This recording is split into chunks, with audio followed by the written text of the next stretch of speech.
네, 사랑하는 성도님들, 우리는 아가서 3장을 묵상하고 있습니다. 3장은 둘로 나누어서 생각할 수 있습니다. 첫 번째 1절부터 5절까지 말씀은 신부가 신랑을 밤새도록 찾는 이야기입니다.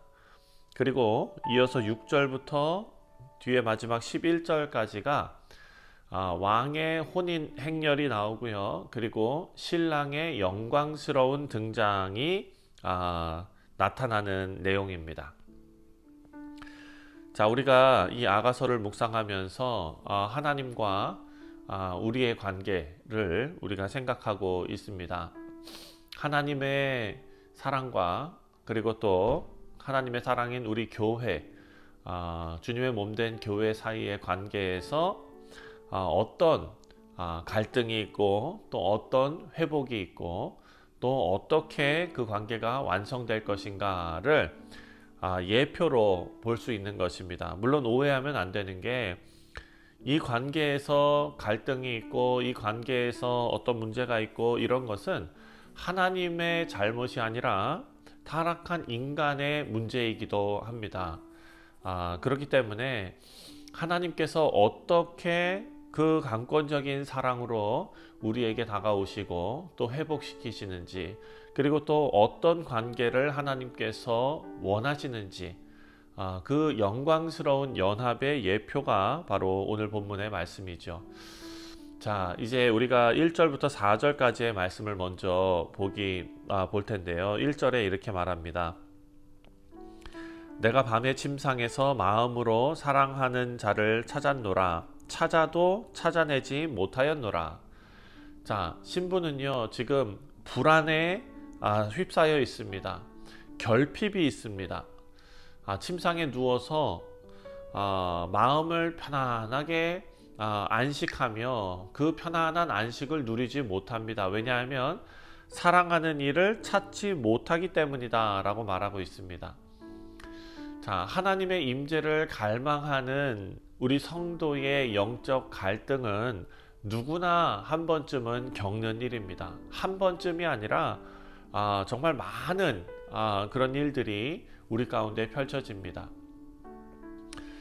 우리의 영적 상태를 보면 우리가 영혼이 목마르고 갈망이 있고 또 하나님의 임재가 전혀 느껴지지도 않고 그렇게 영적으로 헤매는 것 같은 그런 경험, 그것이 바로 오늘 본문에 나오는 사랑하는 자를 찾아도 찾을 수 없는 그런 답답함으로 표현이 된 것입니다.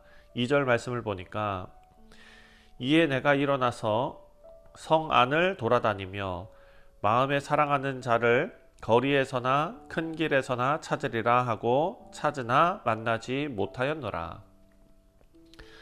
자, 이 신부는 가만히 있지 않습니다. 마음을 다해서 찾으려고 돌아다닙니다. 밤에 거리로 나가고, 그것은 어찌 보면은 위험한 일이지만 그래도 나갑니다. 사랑하는 이를 만나기 위해서 애쓰는 행동입니다. 사랑하는 성도님들, 우리 신앙도 마찬가지이지요.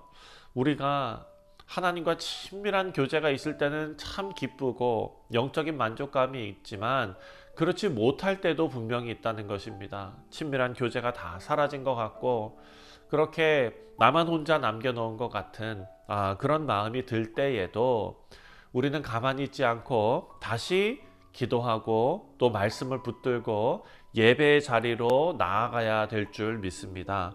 4절 말씀에 그들을 지나치자마자 마음에 사랑하는 자를 만나서 그를 붙잡고 내 어머니 집으로 나를 잉태한 이의 방으로 가기까지 놓지 아니하였노라.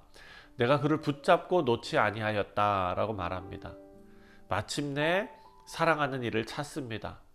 그를 붙잡고 어머니의 집이죠. 여기서 어머니의 집이 상징하는 것은 안전한 공간이죠. 그곳으로 인도합니다.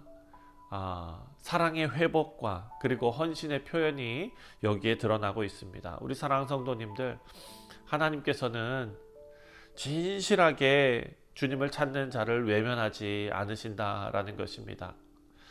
하나님을 찾고 더 가까이 가려는 자에게 하나님께서 은혜를 베풀어 주심을 믿습니다. 5절 말씀에 예루살렘 딸들아, 내가 노루와 들사슴을 두고 너희에게 부탁한다. 사랑하는 자가 원하기 전에 흔들지 말고 깨우지 말지니라. 자, 아가서에 반복되는 그런 중심 주제가 있습니다. 바로 신부는 사랑하는 신랑을 다시 만나게 됩니다. 그리고 그 사랑이 성숙해지고 깊어가는데 시간과 질서가 필요하다라는 것입니다. 흔들지 말고 깨우지 말라. 여러분, 이것은 인위적으로 무엇을 만들고 앞당기고 조급하게 몰아붙이고 뭐 이런 것이 아니라는 것입니다. 인간의 사랑도 마찬가지죠. 한 사람이 조급해서 사랑을 강요한다고 그것이 이루어지지는 않습니다. 우리의 영적인 신앙생활에서도 마찬가지로 신앙의 성숙은 성령 하나님의 인도하심에 따라 우리는 인내의 과정을 통과하게 됩니다. 때로는 응답이 더딘 것 같고 하나님께서 침묵하시는 것 같고, 하지만 그 기다림 속에서 우리는 성숙해지고 그 기다림 속에서 하나님을 향한 사랑, 하나님께서 우리를 향한 그 사랑이 더욱더 깊어진다라는 것을 알 수 있습니다. 하나님께서는 우리가 준비되고 또 온전히 하나님 앞에 반응할 수 있을 때 우리를 한 단계 한 단계 더 깊은 사랑으로 인도해 주심을 믿습니다. 이제 내용이 바뀌어서 6절부터 11절까지는 한 연기가 광야에서 올라온다라는 얘기가 나오고요. 그리고 향품으로 향기로운 자가 행렬 가운데 등장하는 그런 말씀이 나옵니다. 자, 일단 7절부터 8절을 한번 보겠습니다. 볼지어다 솔로몬의 가마라, 이스라엘 용사 중 60명이 둘러쌌는데 다 칼을 잡고 싸움에 익숙한 사람들이라. 밤의 두려움으로 말미암아 각기 허리에 칼을 찾느니라. 이게 무슨 내용인가? 지금 이 아가서 저자가 기록해 놓은 이 내용은요, 왕의 혼인 행렬입니다. 엄숙하고 장엄한 어떤 그런 분위기 속에서 왕의 사랑이 세상 앞에 공개적으로 드러나고 선포되는 행렬, 보호되고 확증되는 그런 장면이 지금 나오고 있는 것입니다. 여기 보니까 6절에 모략과 유향과 상인의 여러 가지 향품으로 향내 풍기며 연기 기둥처럼 거친 들에서 오는 자는 누구인가? 그냥 조용히 넘어오는 것이 아닙니다. 여기에 향내를 풍기면서 그렇게 공개적으로 오는 것입니다. 사랑하는 성도님들, 이것은 예수님께서 우리에게 다시 오실 때에 재림하신 예수 그리스도께서 교회를 예수님의 신부로 맞으시는 그런 예수님 다시 오실 때 벌어질 혼인잔치를 예표하는 것이죠. 요한계시록 말씀에서도 어린 양의 혼인잔치에 참여하는 내용이 나오지 않습니까? 거기에서 어떤 옷을 입습니까?